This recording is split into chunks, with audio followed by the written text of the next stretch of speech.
Buen día, Dios les bendiga. Gracias al Señor por la oportunidad que nos da de estar aquí nuevamente, libremente y sin ninguna limitante, de estar aquí adorándole, exaltándole y estudiando su palabra. Amén. Y me tocaba estar aquí hace 2 semanas, pero como dijo la hermana Arelis, pasaron bastantes cosas, pero Dios se ha glorificado en nuestras vidas y en la de nuestra familia. Y bueno, era el momento hoy, en este tiempo, de que compartiera yo este mensaje para ustedes. Y el día de hoy vamos a cerrar este ciclo que se llama la vida de oración, y dice que la vida de oración es el latido del despertar espiritual. Y entonces, si es el latido, es lo que le da vida, ¿cierto? Entonces estamos hablando de que la oración es lo que le da vida a nuestra vida espiritual, valga la redundancia. Y entonces también vimos la semana pasada con Oscar Ernesto que la palabra nos exhorta en 1 Tesalonicenses 5:17 a orar sin cesar. Cuando él estaba dando su mensaje, yo le decía, me estás haciendo spoiler, porque muchas de las cosas que él iba a decir, o que dijo, las iba a decir yo. Pero bueno, Dios es bueno. Y hoy vamos a reforzar mucho más esas cosas con el favor y la ayuda de Dios. Y entonces ese orar sin cesar habla de persistencia. Y bueno, todo el que quiere algo es persistente, haciendo cosas para lograr algo, ¿cierto? Y yo el ejemplo que pensé, y voy a aprovechar que hoy mi esposa no vino porque está con la gripe, es de cuando yo quería conquistar a mi esposa. Hermanos, y eso fue duro, porque esa mujer no me aceptaba ni la cola para la parada, nada. Y entonces yo le insistía, le escribía, le mandaba cosas, estaba pendiente y duro, eso fue duro. Hasta que por fin, bueno, por la voluntad de Dios, ella accedió a aceptar aunque sea unos primeros pasitos allí. Pero todos en el transcurso de la vida hemos estado en esa situación. Se ríen porque saben que es verdad. Igualmente nuestros hijos, cuando quieren algo, son persistentes. Papá, y se portan bien y hacen todo lo que nosotros les decimos. Inclusive quieren negociar y buscan la manera para que nosotros accedamos. Y si somos adolescentes, ni se diga. Si queremos nosotros salir, y se ríe María Elvis limpia la casa, ayuda a la mamá en la cocina, mamita linda, todo para obtener eso que queremos. Entonces hay que ser persistente y la oración no es la excepción. Jesús en Lucas 18 les dice que les estaba dando una parábola para que vieran la importancia de orar persistentemente. Y investigando un poco acerca de ese tema de la persistencia en la oración, conseguí unas estadísticas de Estados Unidos, que son los reyes de las estadísticas, y en las iglesias cristianas también hacen estadísticas, y hay varios datos interesantes que se los voy a leer. Dice que 50% de los adultos que oran lo hacen al amanecer y el 55% a la hora de acostarse. Ellos dicen que la oración, o las personas que fueron encuestadas, que tienen muchos efectos positivos. El 42% decía que sentía calma al orar. El 41% se sentía agradecido. El 24% conectado, el 23% humilde, el 18% más afectuoso, el 17% motivado y el 15% inspirado.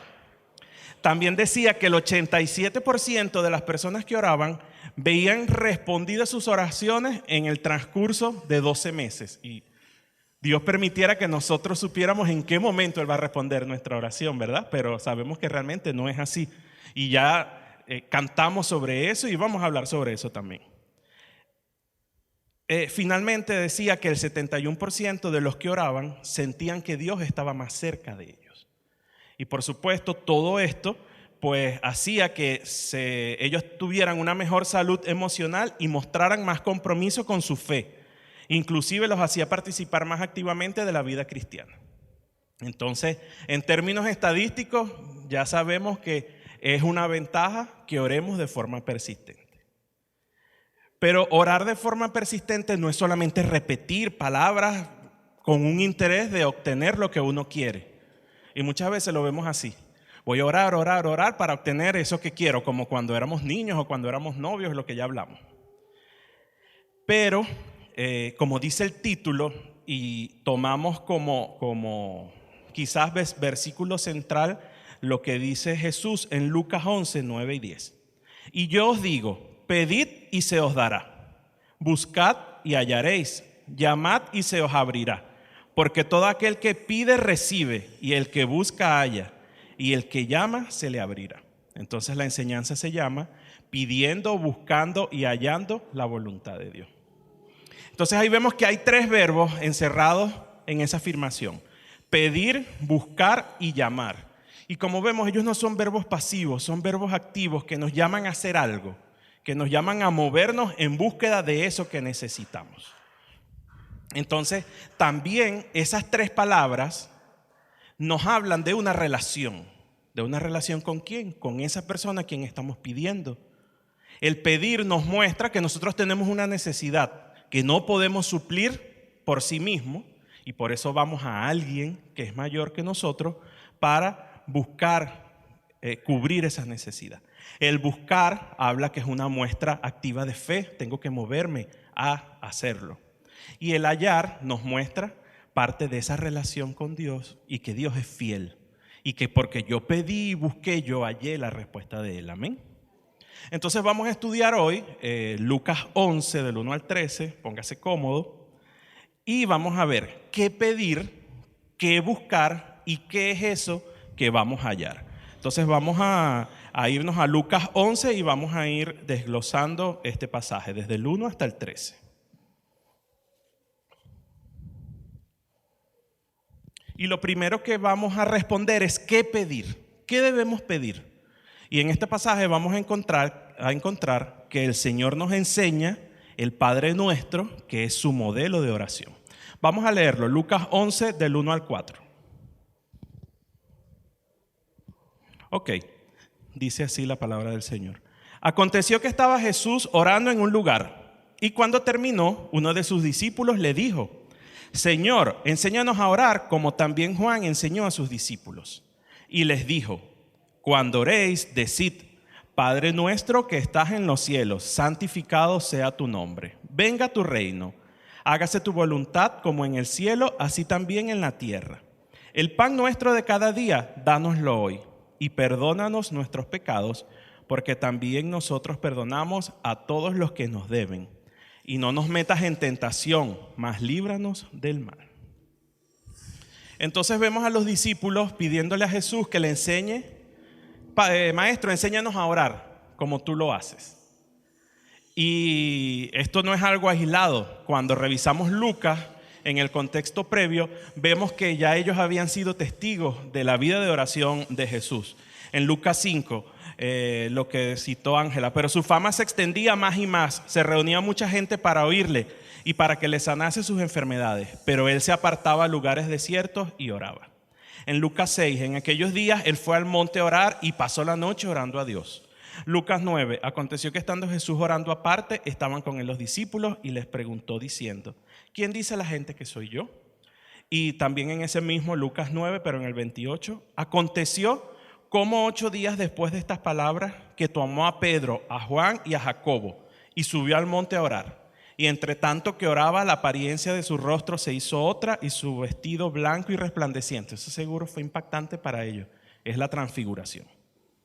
Entonces esta vida de oración impactó muy seguramente a los discípulos, porque la vida o la forma de orar que traían ellos dentro de su contexto judío era diferente. Eran unas oraciones litúrgicas que formaban parte de un ritual, y el contenido de las oraciones ya estaba preestablecido desde cientos de años atrás, porque eso es parte de la cultura judía. Ellos tenían momentos específicos para orar: la oración de la mañana, la oración de la tarde, la oración de la noche. Esas oraciones incluían recitar el Torá o partes del Torá, y esas oraciones eran reverentes y llenas de alabanzas, de súplicas, y se dirigían a Dios como Dios altísimo, Señor de los ejércitos, incontable en el Antiguo Testamento cómo podemos ver esa forma como los judíos oraban. Pero Jesús lo hacía de forma diferente. ¿Y qué era lo diferente que Jesús mostraba al orar? Lo primero es que Él mostraba una cercanía, una relación de intimidad con el Padre, que hasta ahora había sido impensable para ellos. Jesús llamaba al Padre Abba, Abba Padre, y Abba es papá, papito. Y ese término no había sido nunca usado antes de Jesús para referirse a Dios. Y vemos en los versículos que ya cité que la oración era personal y era continua. Era como que Jesús estaba en una conversación constante con el Padre. Él se apartaba a orar, oraba de madrugada, oraba de noche, oraba en cualquier sitio. No estaba limitado a un lugar específico.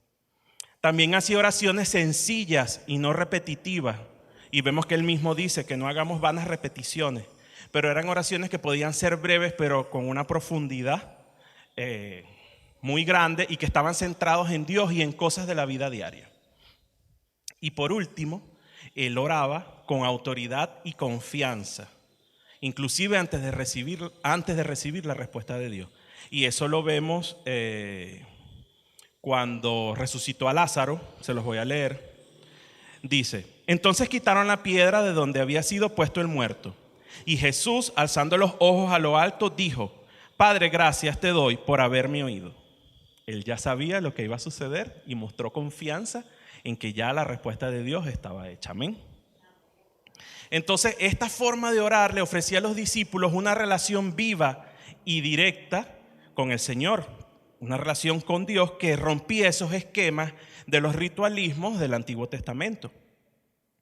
Entonces allí los discípulos le dicen: enséñanos a orar, pero a orar como tú lo haces.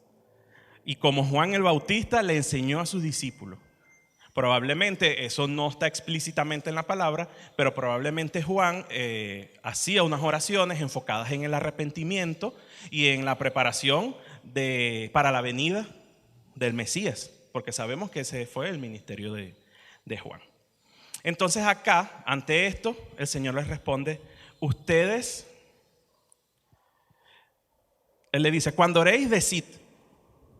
Y les dice el Padre Nuestro. El Padre Nuestro, yo me atrevo a decir que es uno de los pasajes más conocidos de la Biblia.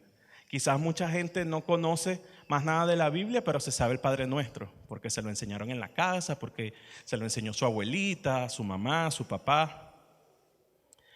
Pero cuando vemos este pasaje, más que una oración, es un modelo, es una guía, son unas instrucciones de cómo debemos nosotros dirigirnos al Padre. El mismo Jesús, lo vimos con el pastor Hendrix, decía en Mateo 6:7 que al orar no usáramos vanas repeticiones como los gentiles, sino que usáramos una oración del corazón. Entonces no tendría sentido que si Jesús dijo que no usáramos vanas repeticiones, nosotros orásemos recitando el Padre Nuestro. Pero bueno, lo vamos a ir desglosando. Cuando nosotros vemos esta oración, es una oración corta, sencilla, o este modelo, pero que está cargado de un profundo significado, de una profunda espiritualidad. Y para estudiarlo lo podemos dividir en tres partes. Tenemos una primera parte que es una invocación, no se asusten. La segunda parte son peticiones que se refieren a Dios. Y la tercera parte son peticiones por nuestras necesidades. Vamos a ir viendo. ¿Qué es eso de una invocación? Cuando comenzamos a ver el Padre Nuestro, dice: Padre nuestro que estás en el cielo. Una invocación es a quién se dirige la oración, a quién yo le estoy hablando, a quién me estoy dirigiendo. No es una entidad, no es una imagen, no es una persona que está aquí con nosotros, es la persona de Dios. Y estamos identificando a quién nos estamos dirigiendo. Y estamos diciendo: Padre, estamos nosotros aceptando, afirmando que Él es nuestro Padre. Y Jesús lo que nos muestra aquí es a tener, o lo que nos enseña, es a tener esa relación de cercanía con Dios. Los discípulos habían visto a Dios, pero como el Padre creador, como el Padre de la nación de Israel, pero no realmente como hijo suyo.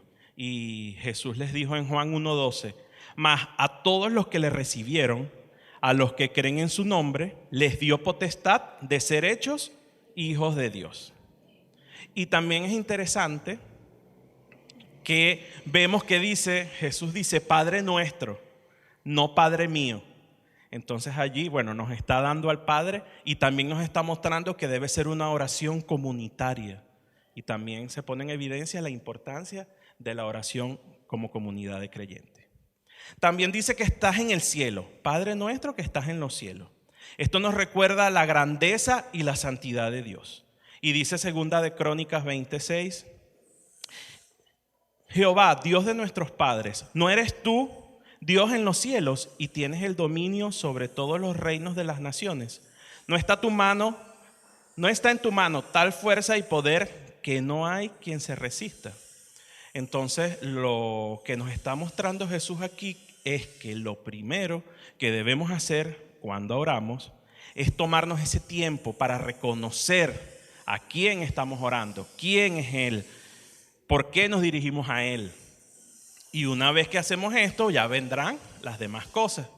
Es como que su hijo fuera y sin decirle nada le dice, papá, dame real, papá, dame, papá, necesito. ¿Qué espera uno de su hijo? Que primero por lo menos lo salude. Buenos días, papá, bendición. ¿Cierto?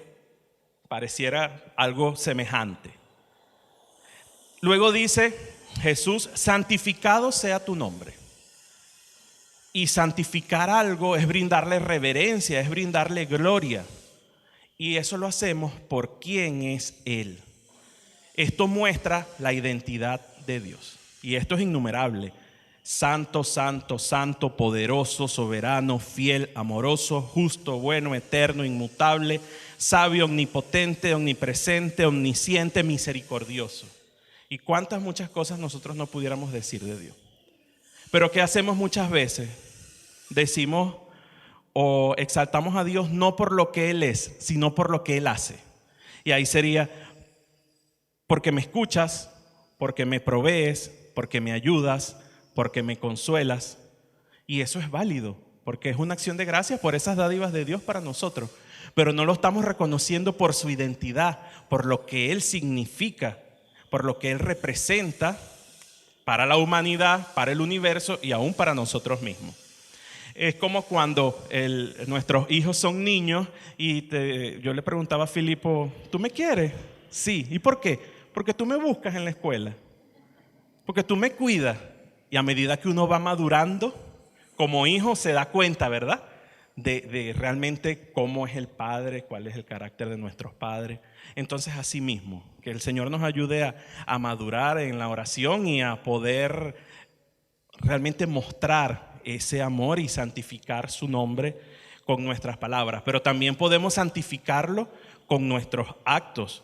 Dice primera de Pedro 2:12, mantengan entre los incrédulos una conducta tan ejemplar que aunque los acusen de hacer el mal, ellos observen las buenas obras de ustedes y glorifiquen a Dios en el día de su visitación. Entonces nuestro testimonio también sirve para santificar el nombre de Dios y para glorificarlo, no solamente con nuestras palabras. Luego Jesús dice, venga tu reino. Y pues sabemos que Él es Rey de reyes y Señor de señores. Y si nosotros creemos eso, sabemos que Él tiene un reino. Y nosotros queremos lo que estamos, o lo que quiere Jesús que nosotros expresemos con esta expresión de venga tu reino, es que nosotros dejemos que Jesús gobierne de forma soberana nuestras vidas acá en la tierra. Y para eso nosotros nos tenemos que someter a su voluntad, a su autoridad y darle el control de nuestras vidas en todos los aspectos. Y decía una frase de Calvino, que la tarea de la iglesia es hacer visible el reino invisible de Dios. Entonces es nuestro trabajo mostrar ese reino, o como un pequeño y mínimo adelanto acá, con nuestro comportamiento, con nuestras acciones, con nuestro andar, de cómo va a ser, un pequeño reflejo de cómo va a ser ese reino cuando estemos junto con Él. Amén. Y quizás llegamos acá al eje central, que considero yo que es el eje central de esta oración, que dice, hágase tu voluntad, como en el cielo, así también en la tierra. Y estamos hablando de que queremos pedir, buscar y hallar la voluntad de Dios. Entonces debemos orar para que el Señor haga su voluntad. Porque la oración no es una herramienta para nosotros conseguir lo que queremos.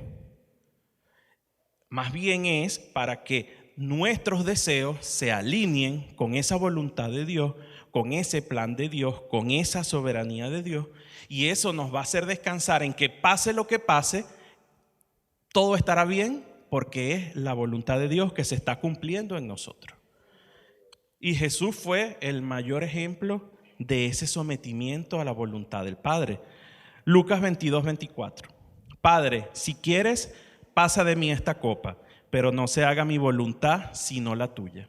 Él tenía el poder para pasar él, pero él se sometió a la voluntad, a esa misión que el Padre le dio para salvarnos a nosotros. Entonces eso va totalmente en contra con algunas expresiones que uno escucha en algunas oraciones: declaro, decreto, manifiesto, que está muy de moda, activo. Señores, no se trata de eso, hermano.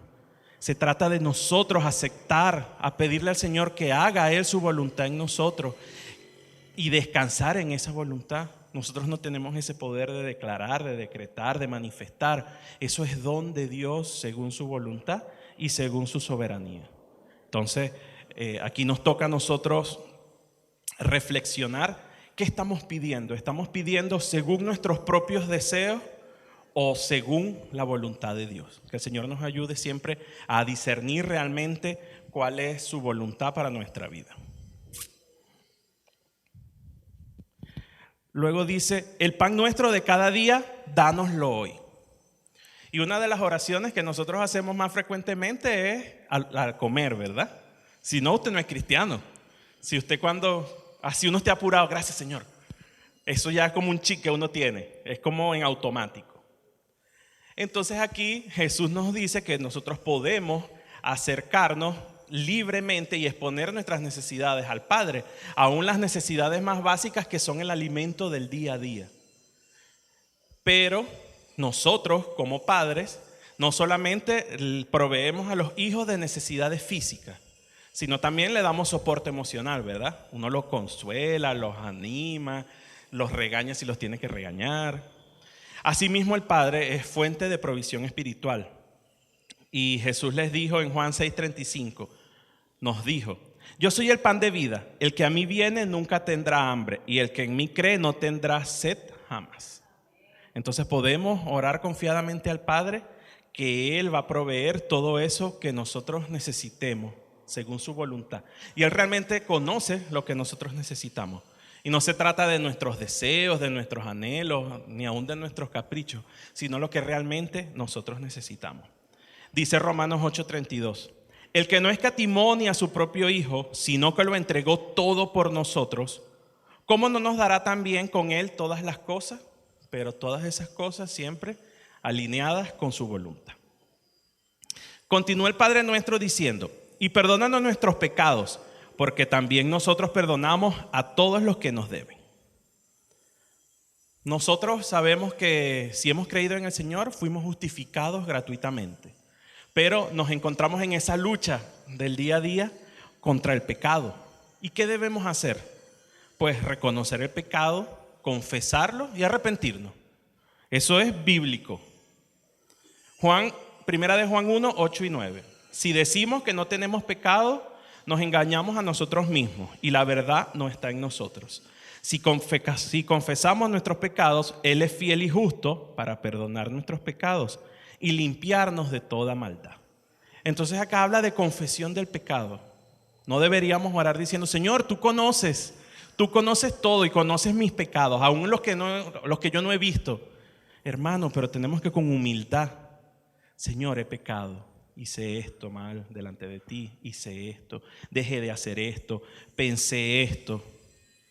Y debemos tener la confianza y la humildad de hacerlo y saber que Dios nos perdona. Hay una segunda parte que yo lo veo como un condicionante que dice: perdónanos porque nosotros perdonamos a nuestros ofensores. Entonces, pero Dios nos pone una condición. Mateo 6, 14 y 15 dice: porque si perdonáis a los hombres sus ofensas, os perdonará también a vosotros vuestro Padre Celestial.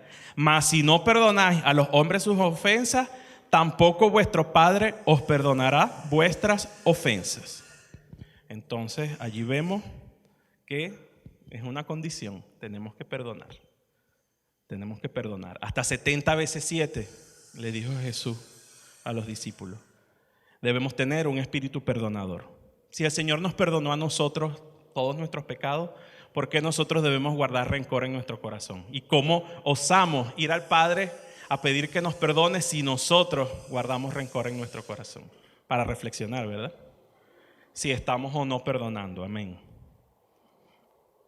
También dice, para finalizar el Padre Nuestro: y no nos metas en tentación, mas líbranos del mal. Y es un gran error pensar que es Dios el que nos tienta, porque Dios, por su naturaleza, por su santidad, es contrario al pecado o a todo lo que tenga que ver contra el pecado. Somos nosotros que tenemos esa inclinación a la maldad. Y eso se explica en Santiago 1, 13 y 14. Cuando alguno es tentado, no diga que es tentado de parte de Dios, porque Dios no puede ser tentado por el mal, ni Él tienta a nadie, sino que cada uno es tentado cuando por su propia concupiscencia es atraído y seducido. En muchas otras traducciones dice: no nos dejes caer en la tentación, porque somos nosotros los que caemos. Entonces, cuando somos tentados, Dios nos mostrará una salida para que resistamos al pecado. Eso es bíblico, está en Corintios 10:13. Entonces debemos orar por dos cosas: para que Dios nos libre de esas tentaciones, y si no es posible ser librados, que nos ayude a resistir la tentación. Porque lamentablemente estamos en el mundo y estamos expuestos a esa batalla diaria contra el pecado. Entonces que el Señor nos ayude a resistir, y si nos puede librar según su voluntad, que así sea. Entonces, como vemos, vamos a reflexionar a la luz del Padre Nuestro, realmente si estamos orando como el Señor quiere que lo hagamos, de la forma que Él quiere o le agrada que nos dirijamos al Padre, si estamos teniendo las motivaciones correctas y sobre todo centrados en la voluntad del Señor. Que no sea la oración simplemente una lista de deseos que nosotros deseamos que sean cumplidos, sino que sea esa oportunidad de comunicarnos con el Señor, de conversar con Él, de estar más conectados con Él y de pedirle que nos ayude a entender su voluntad y a que cumpla su voluntad en nuestras vidas. Amén. Ok, ese era el qué pedir. Vamos ahora al qué buscar. Y por supuesto, debemos buscar la voluntad de Dios siendo perseverantes en la oración. Estamos hablando de la oración. Entonces, a través de la oración perseverante, vamos a conocer, a conseguir entender esa voluntad de Dios. Vamos a leer Lucas 11, del 5 al 10. Ok, dice así. Les dijo también: ¿quién de vosotros que tenga un amigo va a él a medianoche y le dice: amigo, préstame 3 panes, porque un amigo mío ha venido a mí de viaje y no tengo qué ponerle delante?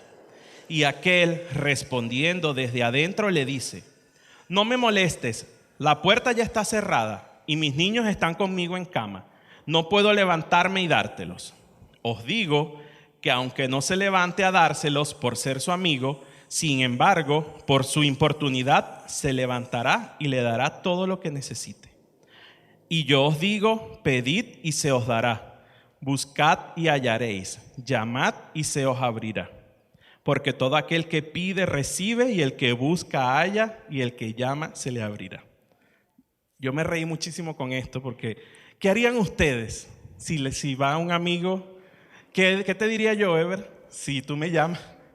Mijo, cómprale 2 perros calientes, de 2 por $1.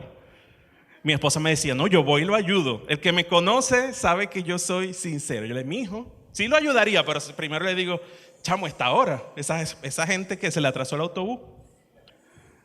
Entonces, es difícil, ¿verdad? La situación en la que está, que se plantea en esa parábola, y esa se llama la parábola del amigo inoportuno.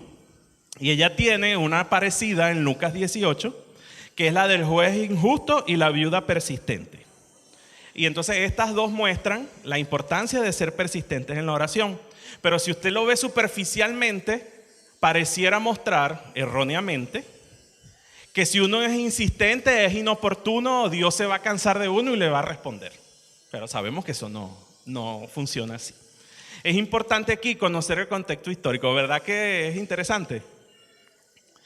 En la cultura judía, las casas eran de un solo cuarto, era una pieza, y ellos no tenían electricidad, y dormían todos juntos en la misma pieza. Entonces, si te tocaban la puerta y tenías que ir, abrir el cerrojo, buscar una antorcha, prender la luz, mover. Ahí todo el mundo se iba a despertar a medianoche. Y eso era una incomodidad para ese amigo. Por eso el amigo, el que estaba dentro de la casa, pero tengo que ir a hacer eso. Pero para el otro era una situación de vida o muerte, porque para ellos, quizás para nosotros ahorita uno no lo ve, pero para ellos la hospitalidad era algo sagrado. Él no podía llegar avergonzado a donde la persona que le llegó a decirle, no tengo que ofrecerte. Entonces él necesitaba resolver. Entonces Jesús dice que no por ser su amigo, sino por la insistencia, él le dio lo que necesitaba, le dio los 2 panes, pues. Entonces vemos que, ¿qué nos quiere mostrar Jesús con esto? No sé si recuerdan también la parábola del juez injusto y de la viuda. Allí había una viuda que pedía que se le hiciera justicia y el juez la ignoraba. Y decía que eso era un juez que no temía a Dios ni le temía a nadie. Pero un día dijo, bueno, ya por la insistencia de esta mujer vamos a hacerle justicia. Entonces, ¿qué enseña Jesús con estas 2 parábolas? Que en cualquier circunstancia, por adversa que pueda parecer, debemos orar sin desanimarnos, con la confianza de la respuesta de Dios. El que estaba en la situación urgente, él seguía insistiendo y confiando en que iba a tener la respuesta. Probablemente ese amigo decía, yo sé que mi amigo no me va a dejar morir. Y la viuda decía, yo necesito que me hagan justicia, entonces yo voy a insistir. No importa la hora. Entonces vemos que Jesús le dice, ¿qué es lo que quiere mostrar Jesús aquí? Es un contraste. Si aún esas personas, un amigo que quizás no es tan amigo, porque no estaba dispuesto a incomodarse por ayudarme, o quizás ese juez injusto que no temía a Dios, pudieron dar lo que esas personas necesitaban, ¿cuánto más Dios nos podría dar lo que nosotros necesitamos?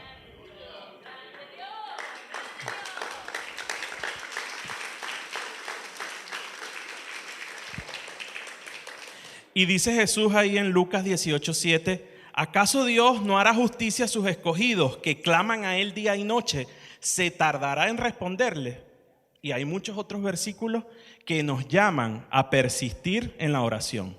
Dice Colosenses 4:2, perseverad en la oración, velando en ella con acción de gracias. Ya vimos 1 Tesalonicenses, orad sin cesar. Romanos 12:12, gozosos en la esperanza, sufridos en la tribulación, constantes en la oración. Santiago 5:16, confesad vuestras ofensas unos a otros y orad unos por otros para que seáis sanados. La oración eficaz del justo puede mucho.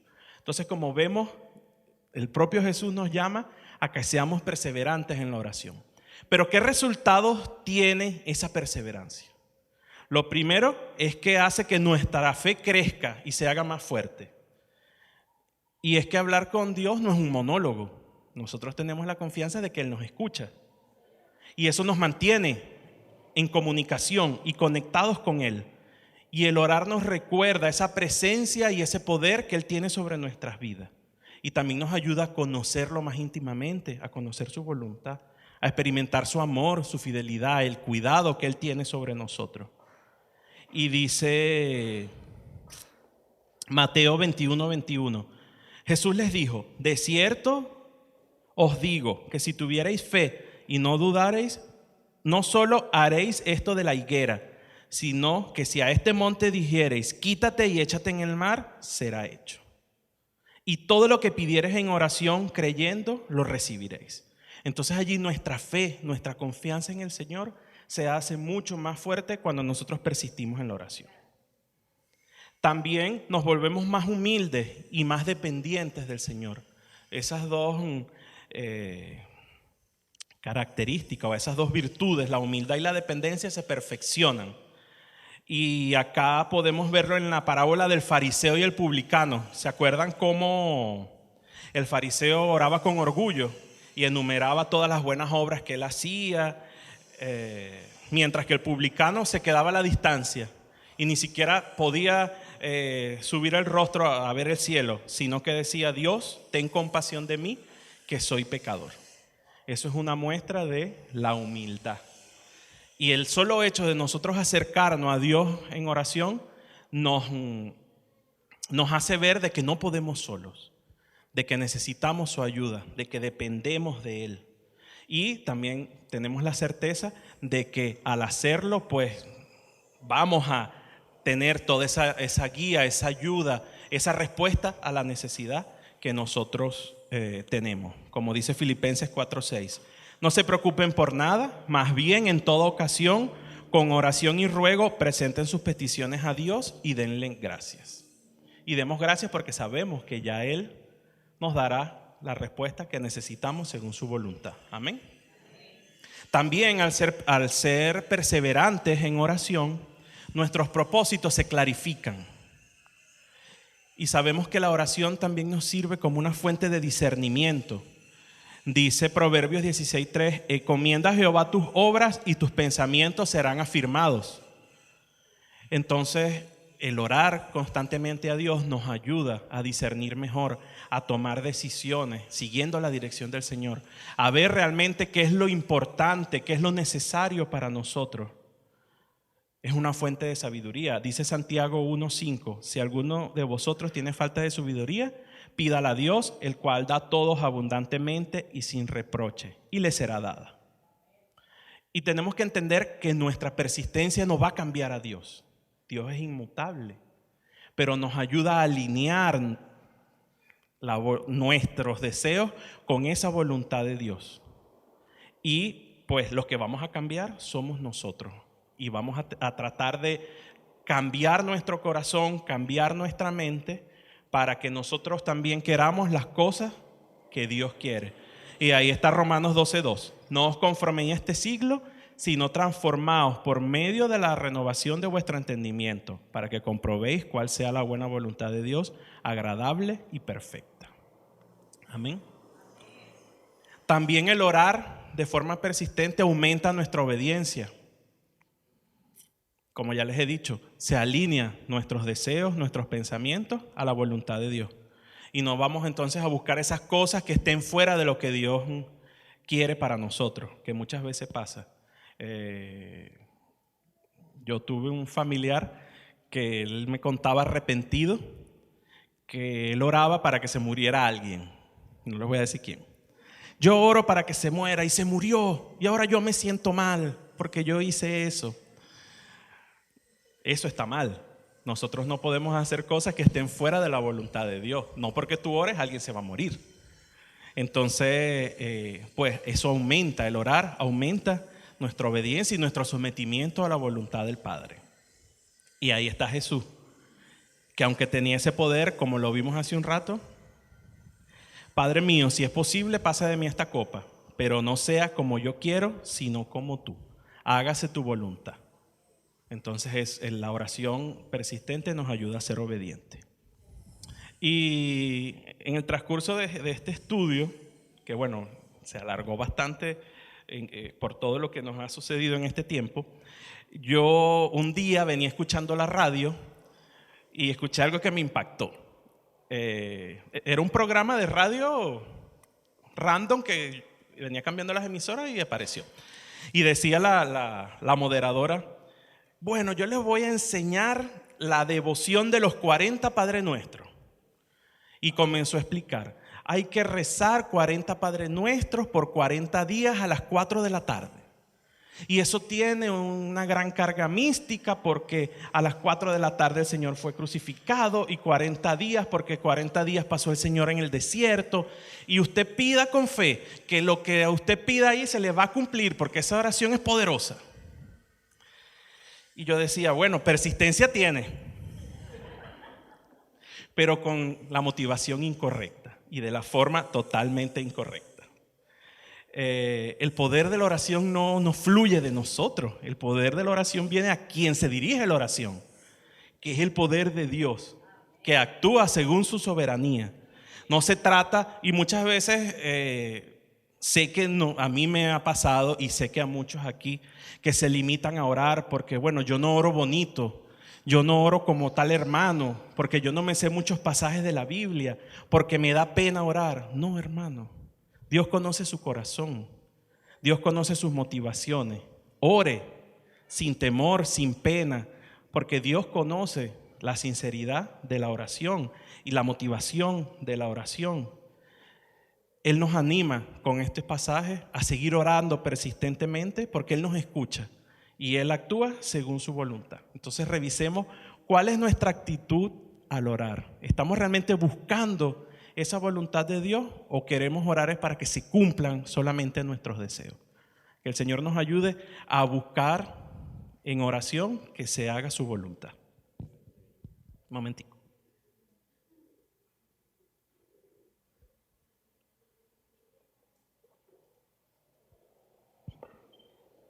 Por último, ¿qué hallaremos?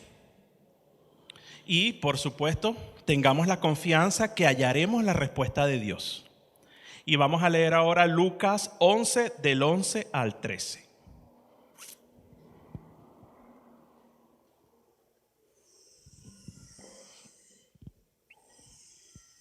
Dice así: ¿qué padre de vosotros, si un hijo le pide pan, le dará una piedra? ¿O si es pescado, en lugar de pescado, le dará una serpiente? ¿O si le pide un huevo, le dará un escorpión? Pues si vosotros, siendo malos, sabéis dar buenas dádivas a vuestros hijos, ¿cuánto más vuestro Padre Celestial dará el Espíritu Santo a los que se lo pidan? ¿Cuántos acá son padres? A ver, levanten la mano, sin miedo. Ajá, bastantes, ¿verdad? A ninguno de nosotros se nos pasaría por la cabeza, así como dice Jesús, que tu hijo te pida comida y tú le des algo que le va a hacer daño.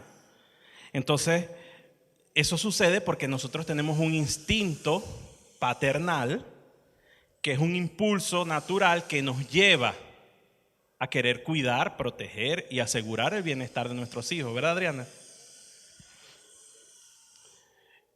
Y realmente y lamentablemente pueda que existan padres abusivos, padres maltratadores, pero esto escapa de lo natural. Esto ya es un problema mental, un problema emocional que puede llevar a un padre a ser abusivo con sus hijos. Pero la mayoría de los padres queremos cosas buenas para nuestros hijos. Entonces este es el argumento que usa aquí Jesús. Si nosotros como padres terrenales, que somos imperfectos, que somos malos, que pecamos, vamos a buscar darle cosas buenas a nuestros hijos, podemos tener la certeza de que Dios querrá darnos a nosotros cosas mucho mejores.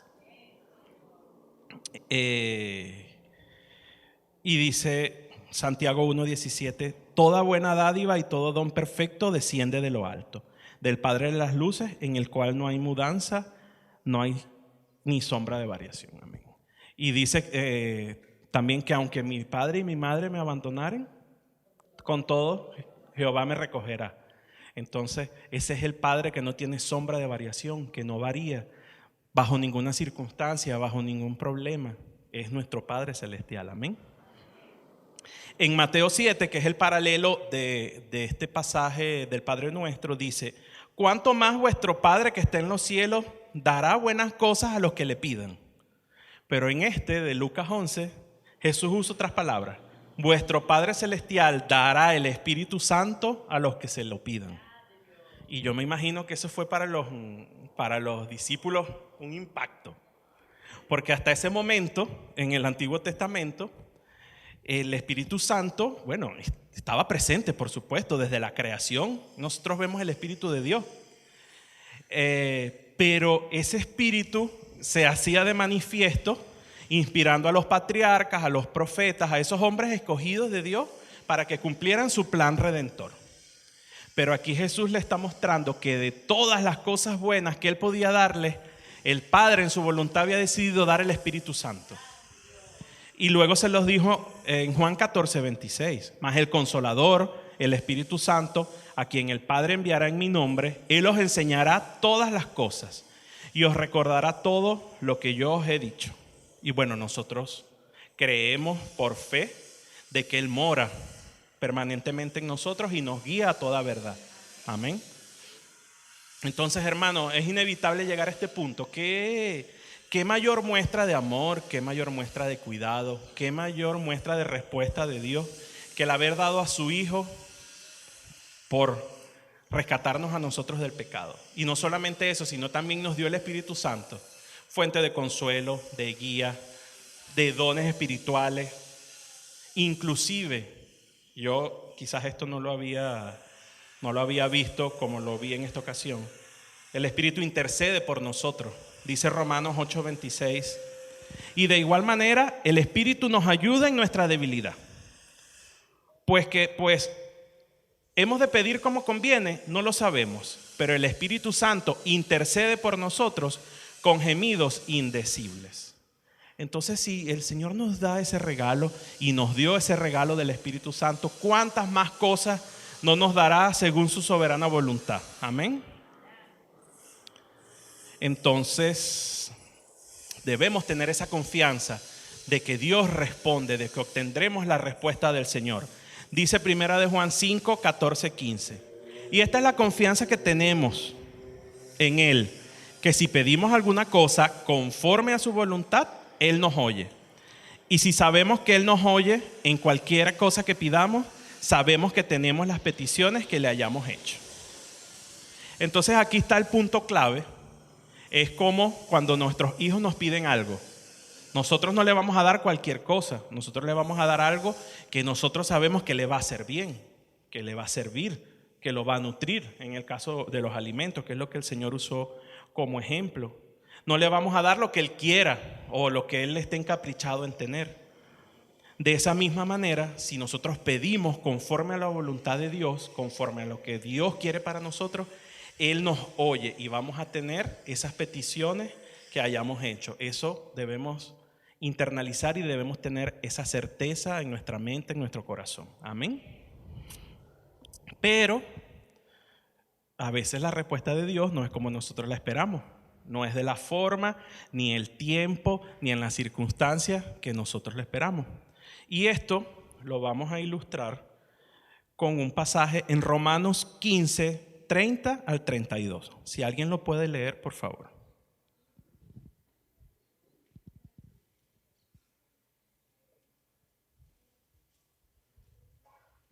Romanos 15, 30 al 32.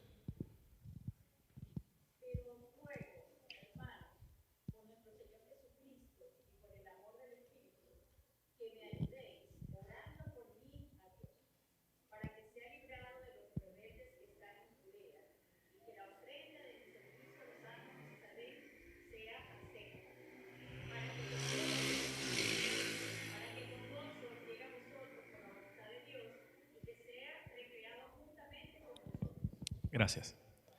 Entonces aquí vemos que Pablo le está pidiendo a la iglesia de Roma que lo ayuden a orar, que oren con él por tres cosas. Primero, que sea librado de los rebeldes que están en Judea. Que la ofrenda de mi servicio a los santos en Jerusalén sea acepta. Y para que con gozo llegue a ustedes, o sea, pudiera llegar a Roma por la voluntad de Dios. Entonces vamos a ver cómo Dios respondió esa oración. Entonces la primera dice, para que sea librado de los rebeldes que están en Judea. Cuando vamos a esa historia, Albani se ríe. En Hechos podemos ver del 21 al 23 que él llegó y fue atacado inmediatamente. Fue atacado por los judíos, ya lo iban a matar y los soldados romanos lo rescataron y se lo llevaron preso. En parte para protegerlo porque él era un ciudadano romano. Y luego de eso más de 40 judíos hicieron un complot para matarlo. Ya ellos estaban decididos a acabar con Pablo. Pero su sobrino descubrió el plan y los romanos se lo llevaron desde ahí de Jerusalén a donde estaba, custodiado. Entonces, ¿el Señor respondió o no respondió? Sí.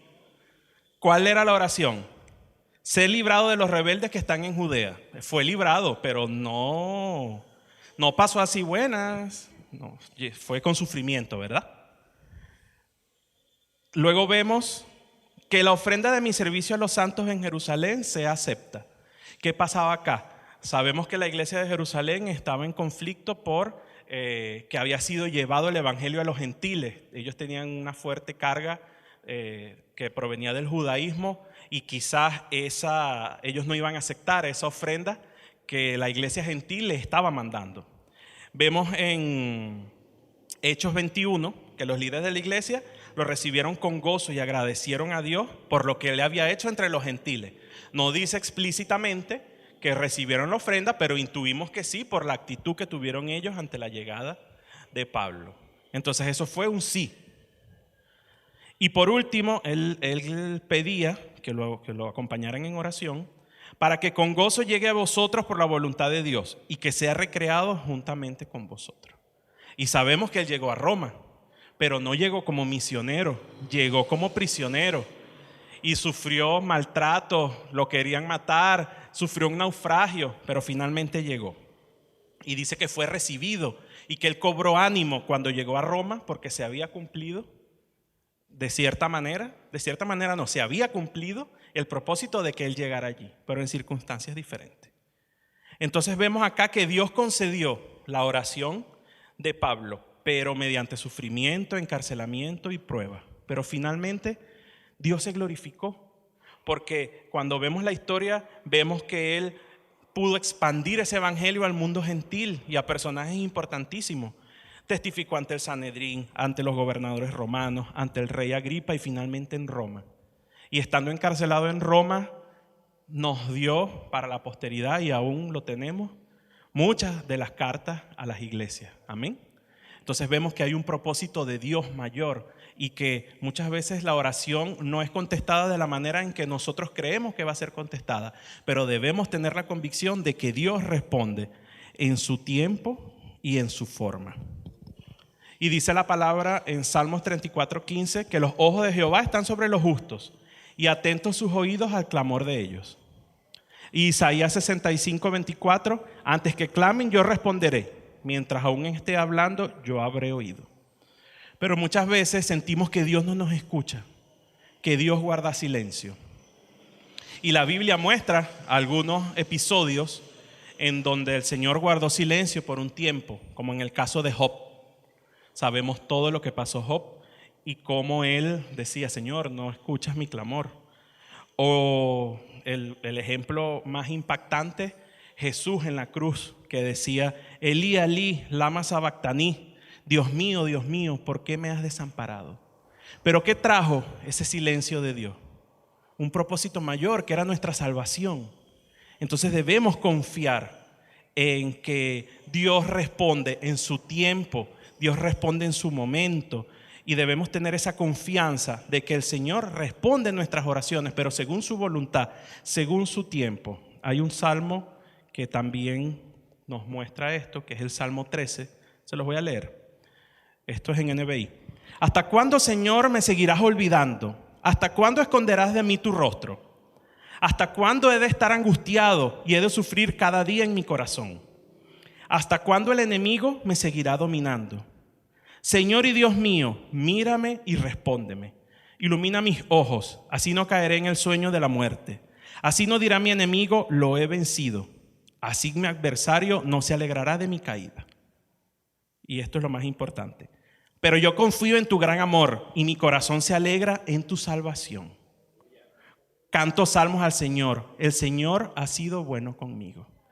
Y todos sabemos que Dios ha sido bueno con nosotros y lo seguirá siendo. Debemos esperar esa respuesta. Que tarda, el tiempo de Dios no es el mismo tiempo que nosotros, pero Él es fiel y Él responderá. Amén. Puede responder con un sí, con un no, con un todavía no. Y muchas veces nosotros decimos si Dios quiere, y hay gente que dice Dios siempre quiere. No, hermano, Dios no siempre quiere. Dios puede decir no, Dios puede decir todavía no. Pero nosotros estamos acostumbrados al sí y queremos el sí. Y hay una anécdota de alguien que dijo, y no aceptamos un no por respuesta. Y Dios hizo justo lo que ella pedía que no hiciera. Entonces, que Dios nos ayude, que Dios nos guarde. Nosotros debemos confiar en que Dios nos escucha, en que debemos esperar pacientemente en Él. Y cuando oramos, nosotros debemos recordar a quién estamos orando. Estamos orando a nuestro Creador, al Dios del universo, el que nos conoce cada célula de nuestro cuerpo, que nos conoce íntimamente y sabe lo que nos conviene a nosotros mejor que nosotros mismos. Pónganse de pie, vamos a orarle a Dios, vamos a pedirle que nos ayude a encontrar su voluntad a través de la oración, a través de esa comunión con Él, y que nosotros podamos ser persistentes, buscando siempre ser partícipes o obtener esa voluntad de Dios de acuerdo a su soberanía. Amén. Oremos. Bendito eres, Señor. Tú eres santo, Señor. Santo, santo, santo. Eres el único Dios verdadero. Eres fuerte, Señor. Eres todopoderoso. Por eso nos dirigimos a ti, Señor. Te exaltamos y bendecimos tu santo nombre, Señor. Queremos darte gracias, Señor, porque tú, a través del sacrificio de tu Hijo, nos diste libre acceso a ti, Señor. Y ahora nosotros podemos dirigirnos a ti libremente, Señor, confiando y con la plena convicción que tú nos escuchas, Padre, en tu momento, en tu tiempo y según tu voluntad, Señor. Ayúdanos, Padre, a que nosotros podamos aceptar tu voluntad, entender tu soberanía, Señor, y que nosotros podamos caminar contigo de acuerdo a tu voluntad, Señor. Perdónanos si nosotros hemos actuado, si nosotros hemos orado, si nosotros te hemos buscado a través de nuestros propios deseos, buscando nuestro propio beneficio, Señor. Sabemos que tú eres el dador de todo, Señor. Tú nos provees del alimento físico, del espiritual, del sustento. Tú nos das la vida, Padre. Ayúdanos, Señor, a seguir buscándote, Señor. A seguir buscándote por lo que tú eres, nuestro Creador, nuestro Salvador, nuestro Redentor, Señor. Muchísimas gracias, Padre. Gracias por ese regalo que nos das de la salvación, Señor. Y si aún hay alguien que no te conoce, Señor, que pueda ver que tú tienes el poder, Padre. No solo para sanar, no solo para proveer, sino también, Señor, para salvar, que es tu voluntad para nosotros, Señor. Que tú nos salves de la condenación eterna, Señor. Muchas gracias, Señor, y nos vamos de acá con la convicción de que tú responderás cada una de nuestras oraciones en tu tiempo, Señor, según tu voluntad. Y estamos agradecidos porque nos permite, Señor, orar como un solo cuerpo, como tu iglesia, Señor, para darte gloria y honra por siempre, Padre. Síguenos ayudando a crecer en ti, Señor, a crecer en tu palabra, Padre, a crecer en lo que tú quieres que crezcamos, Señor. Ayúdanos a orar fervientemente, Padre, a orar persistentemente por la expansión de tu reino, Señor. Tú solamente tienes el poder y la gloria, Señor. En el nombre de Jesús, amén. Gracias, Señor.